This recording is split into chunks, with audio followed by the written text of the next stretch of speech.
শুধু পলায়ন না তো, ওই সময় হত্যাকাণ্ড হয়েছে, ৫, ৬, ৭, ৮-তে মানুষজনকে মারা হয়েছে, লুট করা হয়েছে, অনেক কিছু করা হয়েছে। মানে এটা তো আমাদের দেখা দরকার যে কারা এটা করলো। যে আওয়ামী লীগ সরকারের পতন হয়েছে আসলে ৫ আগস্ট, আর বর্তমান সরকারের দায় মুক্তি দেওয়া হয়েছে ৮ আগস্ট পর্যন্ত।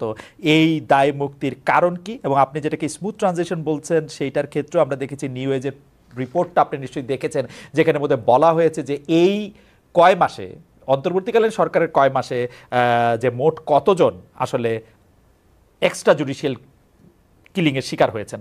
আপনি এই দুইটা বিষয়ে আমাদেরকে যদি একসাথে বলেন, যে তারপর আপনি এটাকে স্মুথ ট্রানজিশন বলবেন কিনা, এই এক্সট্রা জুডিশিয়াল কিলিংগুলির ক্ষেত্রে আপনারা এটা বলবেন কিনা, দায় মুক্তিটা ৮ আগস্ট পর্যন্ত দেওয়া হয়েছে কেন?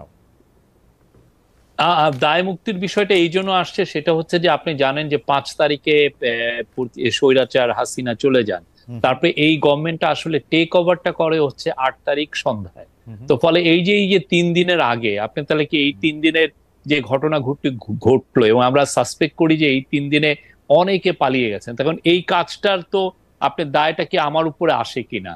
আমি তো টেক ওভার করি নাই, তো আপনি আমাকে এই টেক ওভারের ইয়েটা দিবেন কিনা? এই দায়টা অবশ্যই যারা সরকারের ফাংশনারি ছিল, পুলিশ ছিল, যাদের এই দায়িত্বগুলো ছিল, যে যাদের হাতে রক্ত, যারা এই ভয়াবহ রকমের একটা ম্যাসাকার করেছে, তাদেরকে অ্যারেস্ট করার, কিন্তু তারা ফেল করেছেন।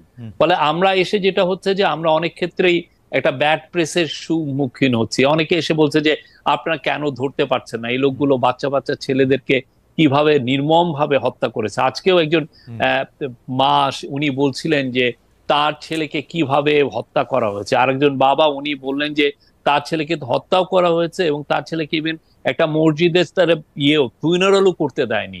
তারা ওই যে তার যে গোসল করাবে সেটা পর্যন্ত করতে দেয়নি। এটা আমার এখানে সেগুলোর দায়টা এখন।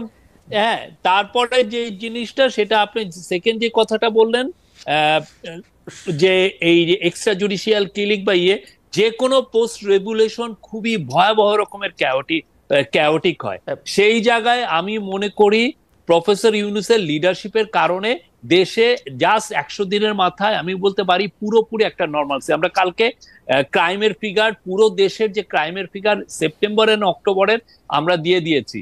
ওইখানে আপনারা দেখবেন যে গত বছরের অক্টোবরে যতগুলো খুন হয়েছে, এবছর অক্টোবরে তার খুন 10টা কম, এবং সেপ্টেম্বরে একটু হাই ছিল।